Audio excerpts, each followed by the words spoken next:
game number 3 against Drew Hodson, who is playing perhaps Burn. Yep. This is a burn strategy. Are you familiar with such a thing? I am. Your thoughts on its positioning in the metagame now? Probably slightly worse. A lot more Tarmogoyfs now. Sure. A lot more Tarmogoyfs. I would at least expect a lot more Tarmogoyfs. You see a Monastery Swiftspear and a Grim Lavamancer in play here for Drew, as we do get our deck names and names situated for you guys. And Chris with Thopter Foundry in play currently. You see a Dig Through Time and a Brainstorm in his graveyard along with the Thought Scour. And 2 copies of Sulfuric Vortex in Drew's main deck and 1 in the sideboard, which is all sorts of bad news for a Thopter Foundry-based strategy. Yeah. Not a card you want to play against. Any spice in this burn list? Anything to get you going this morning? I mean, there's, the 4 copies of Monastery Swiftspear alongside the 4 guides. But no, there is not a lot of fanciness in this list. There's a Price of Progress from Drew. And that card is really bad news for Christopher's build here. Would you say so, with his no basic mana base? And he has to play 1,000,000 land drops to get all of his stuff going? Yep. Yeah. And 1 more point from the old Swiftspear.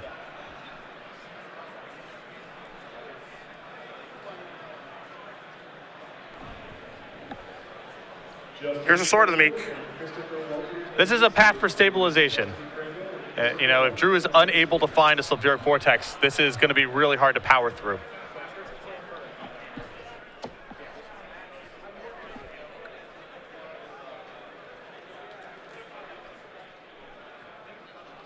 So we'll see momentarily how Drew wants to actually progress with this, but he's going to be hard pressed to beat this conventionally.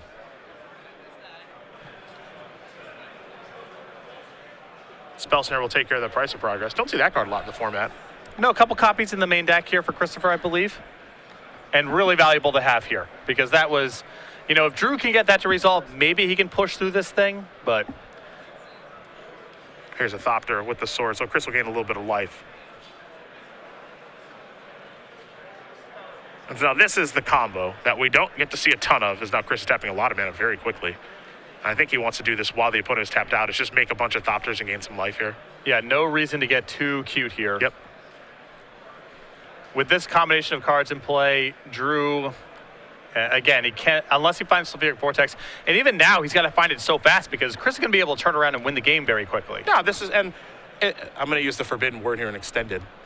I know it's like a curse word, but many, many years ago, this was a combo in extended that was very hard for any deck to beat. Zoo, just really any strategy. Dredge, the Mirror, it would kind of take over because you could block Dark Depths.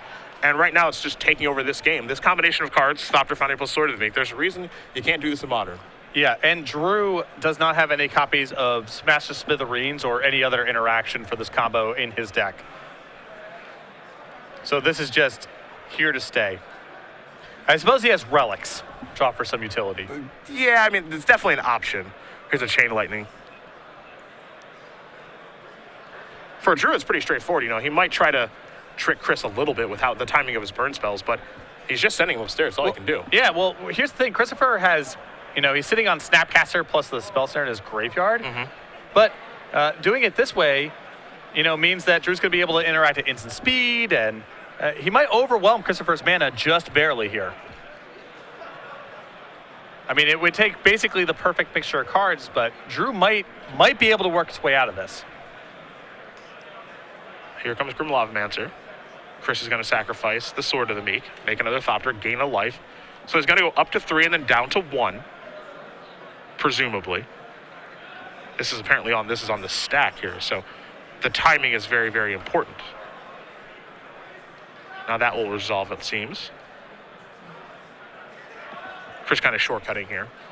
And now there's a copy of Forked Bolt, though that is a sorcery. Yeah. And I don't even think enough to play over the top Nope. anyway. It would leave him a point short. Yep. You see Chris kind of explaining exactly what's going to happen.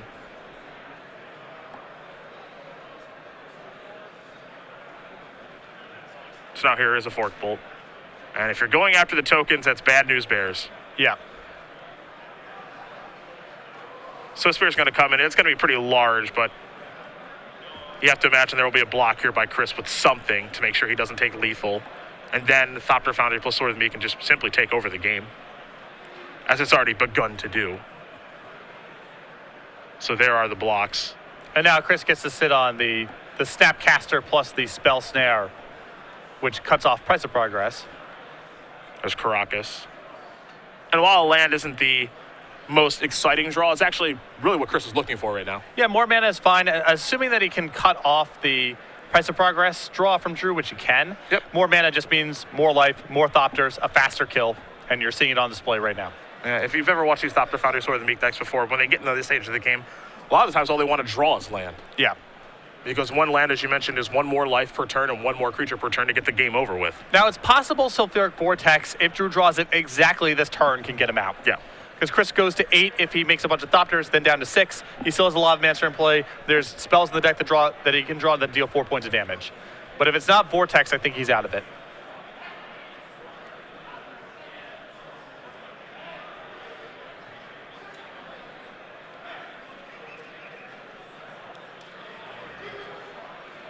Looks like Drew's going to go reaching. His draw for the turn was a Fire Blast, so he's able to deal 6 points of damage this particular turn, 2 with the Loftmancer, 4 with the Fire Blast.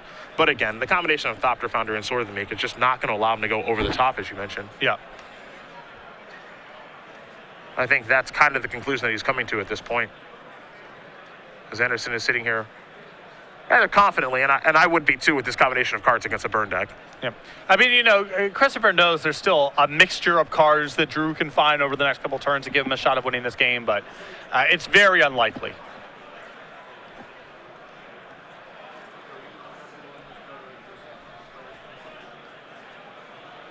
I think Drew here is trying to figure out if there's some way to basically trick Christopher into, you know, tapping out and giving himself a window to deal 6 with the shields down, but anytime Chris commits mana, it's going to be in the process of gaining 1 life, so I don't know if there's a way to do it.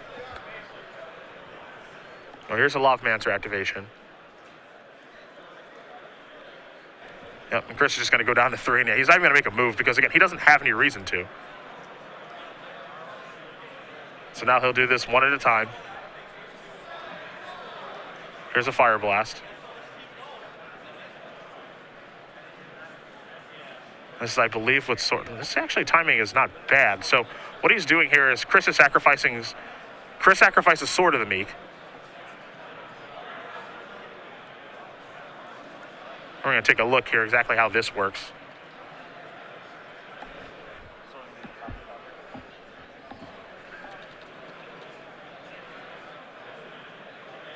And he's saying yes with Fire Blast to the stacks. Now this will come back. And it is a little timing sensitive in exactly how all this stuff works. Legacy Open players. Yeah, I did, but if Drew's making those kind of exchanges, there's not anything to be done here. Yeah, the issue here is that, you know, can Drew ever time his Fire Blast appropriately to get the job done? And the answer is just continuously going to be no. Right. So that is going to do it, and Chris Andersen is going to win this match here over Drew Hodson, 2-1. Thopter Foundry will take care of Burn. And the Thopter Foundry necklace, we didn't get to put a lot of attention on as we joined to game number 3 in progress. As you see, Chris is sideboarding out a Baneslayer Angel, a card Burn loves playing against.